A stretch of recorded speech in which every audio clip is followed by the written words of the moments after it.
ebikabonabona nga kyapasoni waibwe era nenjikirira katugwakolera wamu awenaawo abakulu b'ebika begenderezere ino waliwo omuganda omungi kiri ekyo nakikola ntyo then twava n'ebigambo ebyaniriza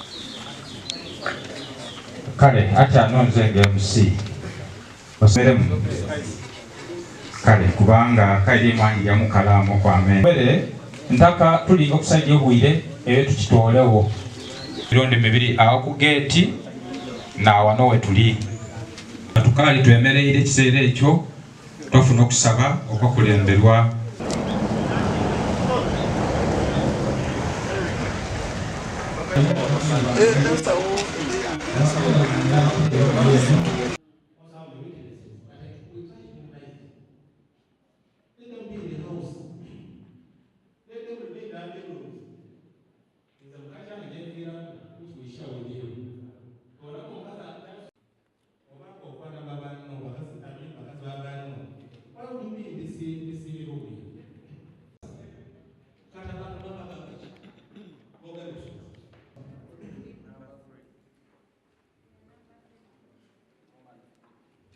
Are we there?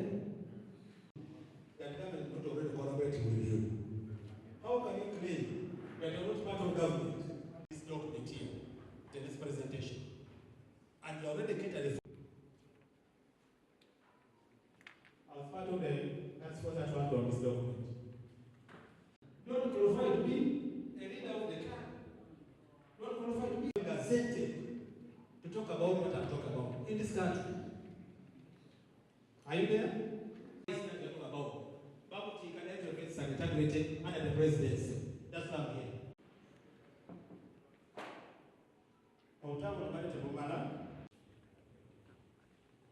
Colleagues who have this document, which I was assented to by His Excellency the President. This document I'm carrying here, this one here, this one.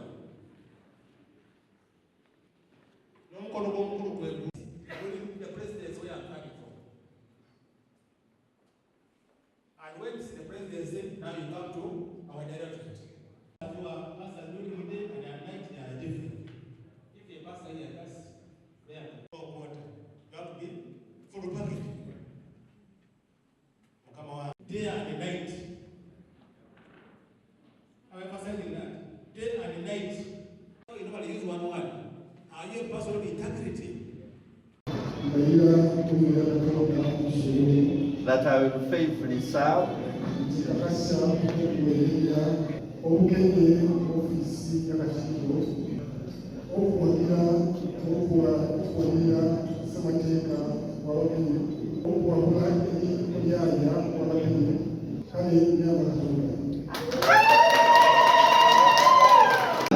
swear in the name of the Almighty God.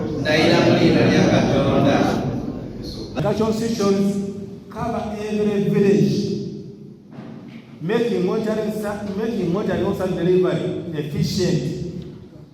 Through these institutions, it's easy to track if services are effectively meet the needs of the people, members of the community, as well as creating a platform for accountability. Can you monitor service delivery around the villages? Can you get concerned with the services which are being rendered there, whether it's value for money? The government take up an equal mubyalo by'emuzwera ezimba amasomero ebyalo by'emuzwera ezimba amalwaliro by'emuzwera wano ndetwa abasomesa ebintu bingi ayinza kwogera ku kigambo kya mpisa omukulembeze olina kwebuza otya munsi muno ezira kitumala ku buntu ezira kitumala ku buntu bulamu ng'ekiseera kyetuvaamu enmaawo kigambo ekyokulya iwe omukulembeze n'endobe kyakukoleraku yakuyanjawo nti abantu bafuna kifo kimu kubasanga bano okusanga mu Uganda yonna ensonga eyo ekisookerwako kyakumanya abantu baffe bali bakubiriza okweyo bakkirize nti sibatwamanga bwebagamba nti bali bakkirize bana byabwe abakulembeze bajje wamu kolagane ne gavumenti samutire projekiti okukamusa gavumenti tusobole okubenefitinga emabega nga bakubeetya ne bavaayo, so kisinza okuleeta okulaisa abantu baffe basobole okumanya nti bali ekyo kye bali si ekyo kye baagala okubeera okiyita. Kati nze nga minisita alondeddwa okutwala ebyobuvubi mu bakenye, ngenda kufuba nnyo okulaba nti njigiriza abakenye envuba ennungi era n'okuyigiriza abakenye okuba nga basobola okuba nga balunda ebyennyanja kibasobozese okufuna ssente ez'okusomesa abaana n'okukozesa ewaka. Era njagala okujjukiza His Excellency the President ekisuubizo ky'abakenye ejjinja bwe wayita abavubi batusuubiza. Kaakati wano mu bakenye nga tuwedde obuvunaanyizibwa, njagala okujjukiza gavumenti nti ffe abakenye kalicha yaffe tuli bavubi, economic activity yaffe bavubi. Kano olwekyo njagala okujjukiza gavumenti nga tunoonya ensimbi nga Minister of Finance, njagala okusaba gavumenti esobole otukwatirako etuyambe, kubanga omulimu guno baagutujjako baatugoba mu kuvuba. Kati bwensabira gavumenti esobole okusala amagezi gonna agatuzaayo mu kuvuba kuno kwe tugenda okuba nga tukola. Obutaka mulimu muno era bwetaaga okugumiikiriza, bwetaaga okukola nga beno bisinza otuteekamu ne ssente, naye nsaba tusooke tukwatire wamu okuba okutwala eggwanga lyaiso mu maiso, kubanga obula omuntu gwonna ayinza okutukolera ebintu ebikwaba okukola. Ndikusaba nti buli muntu akozese ekifo kye tumuwaire tusobole okukolera wamu tutwala obugenyi mu maiso. Constitution yaiso ey'abakenye empa obuyinza nzengo yaaya okulonda abantu benakola nabo mu bifo ebyenjawulo. Today is the day for induction of leaders. As a member of parliament recently, we were in Munyonyo for the same process, for the same procedure of induction. Induction has a lot and many benefits. For example, it teaches you the public etiquette, how a leader is supposed to behave.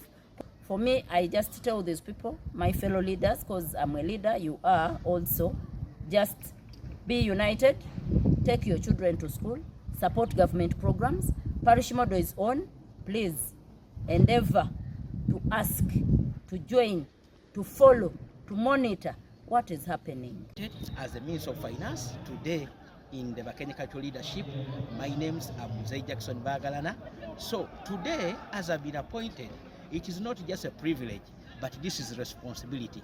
And this is why I request the government, since we are the Bakenye, we are the fishermen, as everyone knows.